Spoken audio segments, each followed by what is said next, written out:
2 ঘন্টা বক্তব্য রাখবেন, 20,000 টাকা হাদিয়া দেবেন। আপনার মসজিদের ইমাম 24 থেকে 26 দিন ডিউটি করে, মাইনে দেন কত টাকা? লজ্জা লাগে না? লজ্জা লাগে না?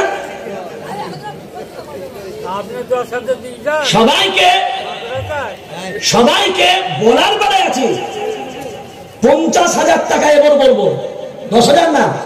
একটা সুপ্রিম কোর্টের একজন যদি লয়ার হয়, আমার দিকে দেখান, অনেক কথা বলে, সুপ্রিম কোর্টের লয়ার যদি ভালো সিনিয়র লয়ার হয়, মিনিমাম তার চার্জ হলো একবার উঠবে 6 লক্ষ টাকা। হাইকোর্টের একজন সিনিয়র লয়ার আইনজীবী একবার জজের সামনে দাঁড়াবে, মিনিমাম তার চার্জ হলো 3 লক্ষ টাকা। কথা বলেন না কেন? 3 থেকে 4 মিনিট কথা বলবে। সে কি থেকে বাঁচাবে? আপনার দুনিয়া খুনের শাস্তি থেকে বাঁচাবে, চেষ্টা করবে, বাঁচাতে পারবে, ফাইনাল নয়। আর আলিমরা, মসজিদের ইমামরা, এবার আসেন, 1 ওয়াক্ত নয়, 1 রাকাত নামাজে আপনার বিবিকে জিজ্ঞাসা করুন, আমার নামাজের দায়িত্ব আপনার বউ নেবে কি? আপনার ছেলেকে জিজ্ঞাসা করুন, আপনার 1 ওয়াক্ত নামাজের দায়িত্ব ছেলে নেবে কি? একবার আপনার বন্ধুকে জিজ্ঞাসা করুন, দায়িত্ব নেবে কি? বাপ মা আত্মীয় স্বজন যারা আছে A to Z জিজ্ঞাসা করুন, 1 ওয়াক্ত নামাজের যদি জিম্মাদার নিয়ে নেয়, আমরা মসজিদের ইমামরা ঘোষণা দিলাম ফ্রিতে ইমামতি করব। একজন দায়িত্ব নেই। আর ইমাম কোন কাজ বর্তমান সময়ে আমরা গোলাম বানিয়েছি, কিন্তু ইমাম যে কি জিনিস আপনি থরি জানেন? নবীকে যদি মেনে থাকি, আবার রসুলকে যদি মহাব্বত করি, শুনে রেখে দেন, নবীর কথা মানাটা আমাদের জন্য কতটা অপরিহার্য সেটাও তার একটু জানা দরকার। সূরার নাম সূরা নিসা, 5 নম্বর পারা, 7 নম্বর সাফা। যদি বলেন আমি যদিও কোরআনের হাফিজ বলে ওই জন্য কোরআন অত খোলার দরকার হয় না, যদি আপনারা বলেন ক্যামেরার সামনে খুলে খুলে পৃষ্ঠা নাম্বার আঙুল দিয়ে আপনাকে দেখাবো। পারা নাম্বার 5, সূরার নাম সূরা নিসা। ফালা ওয়ারাব্বিকা লা ইউমিনুন হাত্তা ইউহাক্কিমুকা ফীমা শাজারা বাইনাহুম থুম্মা লা ইয়াজিদু ফী আনফুসিহিম হারাজাম মিম্মা কাদাইতা ওয়া ইউসাল্লিমু তাসলিমা। আল্লাহর কোরআন জানিয়ে দিল, শুনে রেখে দাও রে আল্লাহর গোলাম, আমার নবীর সিদ্ধান্ত, বাংলাটা বলবেন, আমার নবীর সিদ্ধান্ত নির্দ্বিধায় মেনে নেবে না যারা, আমি আল্লাহ ঘোষণা দিলাম প্রকৃত মুমিন হবে না তারা। খুলবেন কোরআন, কত পারা বললাম? 5 নম্বর পারা, সাফা নাম্বার 7, সূরার নাম সূরা নিসা। এরপর এই আয়াতটাকে আরো মজবুতির জন্য বলি, তার মানে কি? নির্দ্বিধায় আপনার বিবেক কি বলছে আর চলবে না, আগার হবে না, মাগার হবে না, কিন্তু হবে না। এবার এটা আগার মাগার, আল্লাহ বলেন আর একটা ইসলাম দিলাম। সূরার নাম সূরা হাসর, 28 নম্বর পারা, 5 নম্বর সাফা। মা আতাকুমুর রাসূল ফাখুযুহু ওয়া মা নাহাকুম আনহু ফান্তাহু। আল্লাহর কোরআন বলল, আমার নবী যা দেন তা তোমরা গ্রহণ করে নাও, তোমরা গ্রহণ করে নাও। তোমরা বলতে কারা? ইহুদিরা, ইহুদিরা, খ্রিস্টানরা, না নবীকে যারা নবী বলে মেনেছে, কথা বলে না, তারা এখন বলেন নবী যা দেবে তা মেনে নিতে হবে। আর কেউ যদি বলে আমার বিবেকে লাগলো না, আগার বলাও যাবে না, মাগার বলাও যাবে না, কিন্তু করা যাবে না, কারণ তার আর একটা দলিল হলো কোরআনুল কারীম 21 নম্বর পারা, 19 নম্বর সাফা। লাকাদ কানা লাকুম ফি রাসূলিল্লাহ উসওয়াতুন হাসানা। তোমাদের কাছে তোমাদের উত্তম আদর্শ হলো তোমাদের রাসূল, তোমাদের রাসূল। এরপরে ভাবনা চিন্তা করে বলেন, নবীজি বললেন, শুনে রেখে দাও, আল ইমামু দামিনুন, ইমামরা হলো তোমাদের জিম্মাদার, ইমামরা হলো তোমাদের জিম্মাদার। সেইটা কোথায় পাবেন? কোরআনুল কারীম। এবার আল্লাহ বলেন, সূরার নাম সূরা বনী ইসরাঈল, 15 নম্বর পারা, 8 নম্বর সাফা, 2 নম্বর আয়াত। ইয়াউমা নাদউ কুল্লা উনাসিন বিইমামিহিম। কিয়ামতের ময়দানে যখন উঠবে, চার্জের ইমামের নেতৃত্বেই উঠানো হবে। যে ইমামকে মেনে নিয়েছো ইমামের নেতৃত্বেই যাবে। এরপরে চলে আসেন প্রথম নম্বর পারা। ইব্রাহিম আলাইহিস সালামের নাম সবাই জানেন। কার নাম বললাম? ইব্রাহিম আলাইহিস সালামকে নবী হ্যাঁ আর না? ইব্রাহিম আলাইহিস সালাম নবী। ইব্রাহিম আলাইহিস সালাম শুধু নবী না, ইব্রাহিম আলাইহিস সালাম নবী হলেন, বলেন আলহামদুলিল্লাহ, আল্লাহ আমাকে নবী ও আমি একটা নবী বানিয়েছেন, আলহামদুলিল্লাহ। তারপর আল্লাহ বলেন শুধু নবী আপনি না, আপনার নাম হলো খলিলুল্লাহ, আপনি আমার বন্ধু। আল্লাহ বলেন আলহামদুলিল্লাহ, ইব্রাহিম আলাইহিস সালাম বলেন আলহামদুলিল্লাহ। তারপরে ইব্রাহিম আলাইহিস সালাম বলেন আল্লাহ আমাকে নবী বানালে, আমাকে খলিল বানালে। তারপর আল্লাহ বলেন না না, এখন আপনার লাকাব বাকি আছে, মিল্লাত আবিকুম ইব্রাহিম ওয়া সাম্মাকুমুল মুসলিমিন, পুরো মুসলিম জাতির পিতা আপনাকে বানিয়ে দিলাম। সুবহানাল্লাহ বলবেন না? মুসলিম জাতির পিতার নাম, মুসলিম জাতির পিতার নাম ইব্রাহিম আলাইহিস সালাম। এই যে মুসলিম জাতির পিতার নাম ইব্রাহিম আলাইহিস সালাম, এই তিনটে লাকাব পেলেন। তারপরেও ইব্রাহিম আলাইহিস সালাম বলেন ওয়া ইযবিতালা ইব্রাহিমা রাব্বুহু বিকালিমাতিন ফাআতাম্মাহুন ক্বালা ইন্নী জাঈলুকা লিন-নাসি ইমামা। আল্লাহু আকবার বলেন। এরপরে ইব্রাহিম আলাইহিস সালাম বলেন আল্লাহ নবী বানিয়েছেন আলহামদুলিল্লাহ, নবুয়ত দিয়েছেন আলহামদুলিল্লাহ, জাতির লাকাব দিয়েছেন আলহামদুলিল্লাহ, খলিলুল্লাহ উপাধি দিলেন আলহামদুলিল্লাহ। কিন্তু তারপরেও আমি বলছি আল্লাহ মানুষের ইমাম বানিয়ে দাও। আচ্ছা বলেন ইমামের পদ বড় না নবীর পদ বড়? নবুয়তের পদ বড় না ইমামের পদ বড়? কথা বলে না। নবুয়তের পদ বড়, তারপরেও ইমাম হতে চাইলেন কেন? আরো একটা নমুনা প্রথমে নিয়ে নেন।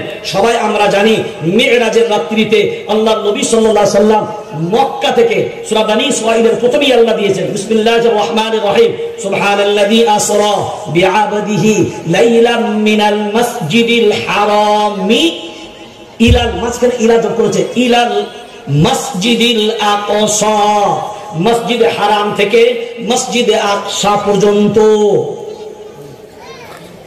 এখন বলেন আল্লাহ মেরাজ ঘটাবেন, মসজিদে হারাম থেকে মসজিদুল আকসায় নিয়ে আসলেন কেন? নবী আসার পরে দেখলেন দুনিয়াতে যত পয়গম্বর আল্লাহ পাঠিয়েছিলেন, ওই জন্য দ্ব্যর্থহীন কণ্ঠে বলা যায় বাইতুল্লাহতে যা ঘটে নাই মসজিদুল আকসাতে আল্লাহ ঘটিয়েছেন তাই। সব নবীদেরকে আল্লাহ হাজির করিয়েছেন। কত নবীকে? যদি বলেন সব নবী। এখন বলেন মায়ার নবী মদিনা ওয়ালা তো সব নবীদেরও নবী, তিনি তো আসমান জমিনের নবী।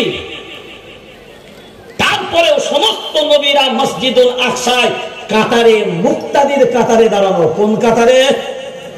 জোরে বলে। মুক্তাদির কাতারে দাঁড়ানো। শুধুমাত্র একটা জায়গা ফাঁকা, সেটা হলো মসজিদের মেহরাব, অর্থাৎ ইমামতির জায়গা। আল্লাহ মায়ার নবী মদিনাওয়ালাকে বললেন সব নবীদেরকে নবুয়ত দিয়েছি, আপনাকে নবী হিসাবে সবাই স্বীকৃতি দিয়েছে, সবাই মেনে নিয়েছে, কিন্তু আমি একযোগে সমস্ত নবীকে যেহেতু পাঠাইনি, আজকে আমি আল্লাহ সেটা পূরণ করব। সব নবীরা আজকে আপনার পিছনে মুক্তাদি হবে, আর আমার হাবিবুল্লাহ আজকে ইমাম হয়ে গিয়ে সব নবীদের কাছে শুধু নবী না, তিনি ইমামতির জায়গায় দাঁড়িয়ে গিয়ে ইমামুল মুরসালিন আজকে থেকে ঘোষণা হবে ইনশাআল্লাহ। ওই জায়গাটা আমার রাসূলের জায়গা। ইমামের জায়গাটা কার জায়গা?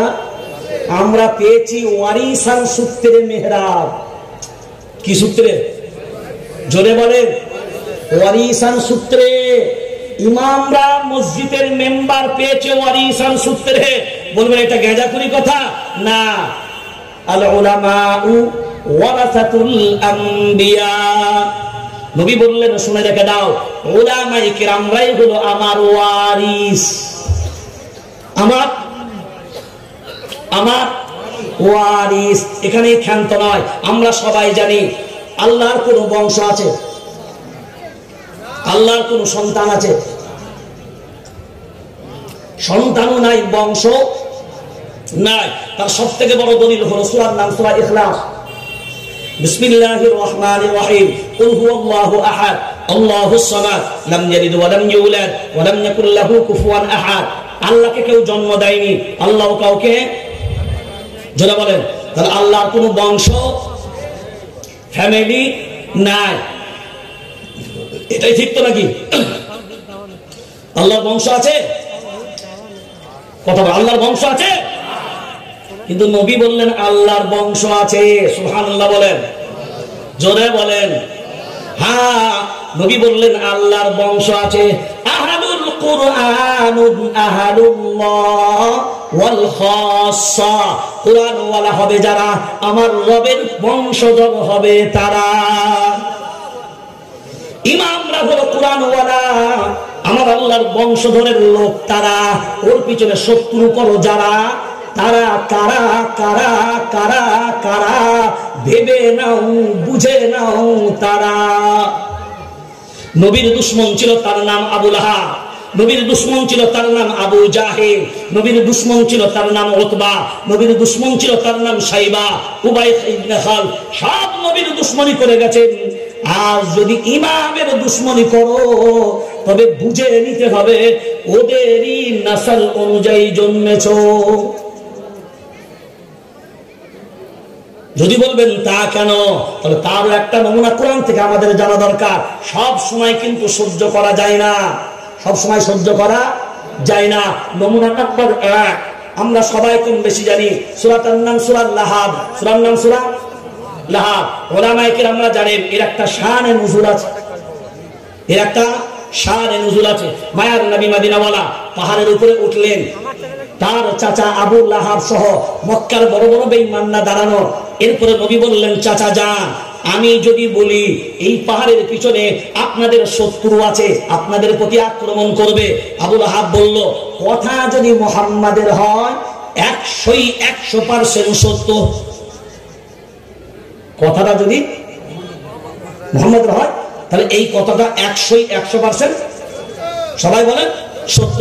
তখন নবী বললেন, চাচা যান, এইটা যদি আপনাদের বিশ্বাস হয় তাহলে আমি মুহাম্মদ বলছি লা ইলাহা ইল্লাল্লাহু মুহাম্মাদুর রাসূলুল্লাহ সাল্লাল্লাহু আলাইহি ওয়াসাল্লাম, এর থেকে সত্য আর কিছু। জোরে বলেন। এই কথা যেমনি বলেছেন তেমনি জেগে উঠলো কারা? বেঈমান ছিল তারা। জেগে উঠলো কারা? বেঈমান ছিল তারা।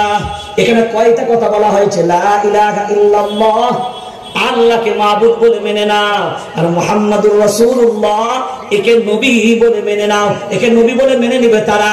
ওই যে আল্লাহ কোরআনুল কারীমে বললেন, আমার নবীর সিদ্ধান্ত নির্দ্বিধায় মেনে নেবে যারা, মুমিন হবে তারা। মেনে নেবে না যারা, প্রকৃত মুমিন হবে না তারা। এরপর আল্লাহ আরো জায়গায় বলেছেন, অত দলিল যদি একদিকেই ঢেলে দেবো, আগামী কথাগুলো আর বলার সময় হবে না। এরপরে মুসলমান বিবেক দিয়ে ভাবনা চিন্তা করে বলেন, নবী যখন বললেন আহালুল কুরআনুন আহালুল্লাহ, এরপরে নবী বললেন কোরআন ওয়ালারা হলো আমার আল্লাহর ফ্যামিলি মেম্বার। সুবহানাল্লাহ বলবেন না? এখন বলেন আল্লাহর বংশধরদের উপরে, আল্লাহর ফ্যামিলি মেম্বারদের উপরে কথা বলে যারা, মাইনে কমায় যারা, মসজিদ থেকে বের করে দেয় যারা, সমালোচনা করে যারা, আমার রবের পরিবারের উপরে হাত তুলেছেন তারা।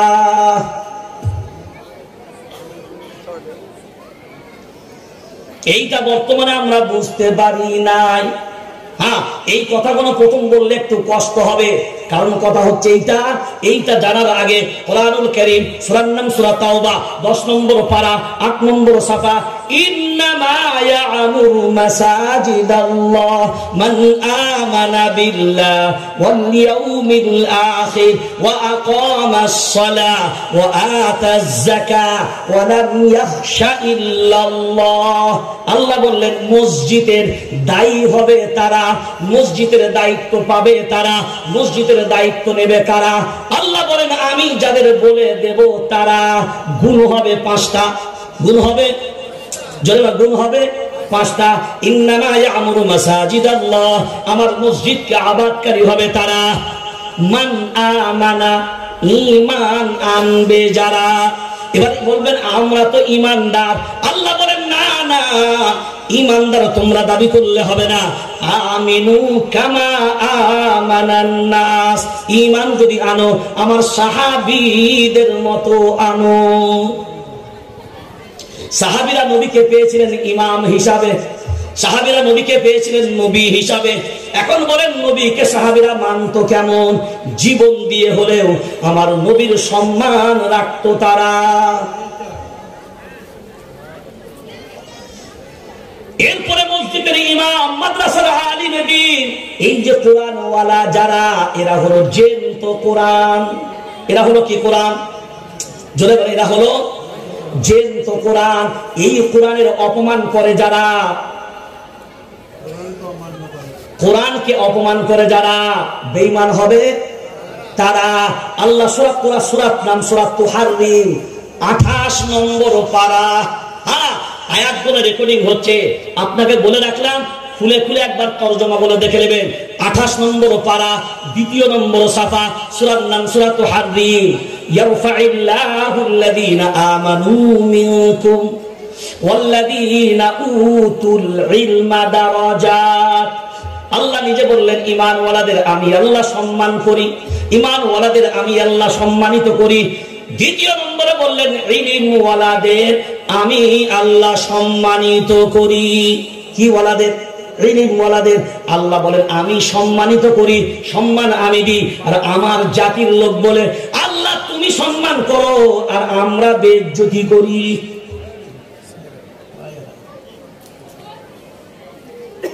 এই সম্মানগুলো আমাদের সমাজে বর্তমানে নাই।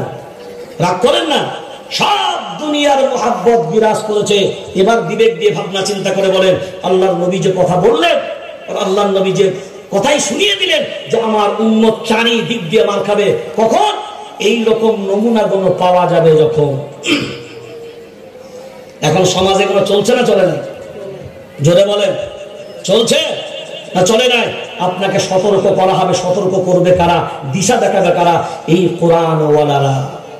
এবার আসেন, তাহলে দুশ্মন বাইরে নয়, কেউ যদি দিনকে শেষ করতে চায় হাজার চক্রান্ত করবে, পারবে না যতক্ষণ আমাদের ভিতরে আমাদের গাদ্দারি না হবে।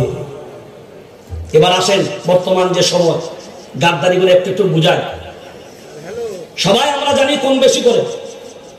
এদিকে তাকান, প্রথমেই আমি বলেছি রব সবার না আলাদা আলাদা? সবাই বলেন, হিন্দু ভাইদের রব তিনি। বেদের ভিতরে এসছে একম বিরহামা, আল্লাহ এক, অদ্বিতীয় কেউ নেই। আর কোরআনুল কারীম বলে কুল হুয়াল্লাহু আহাদ, আল্লাহ এক, অদ্বিতীয়, অদ্বিতীয় কেউ নাই। এবার আসে, আল্লাহ যদি এক হয়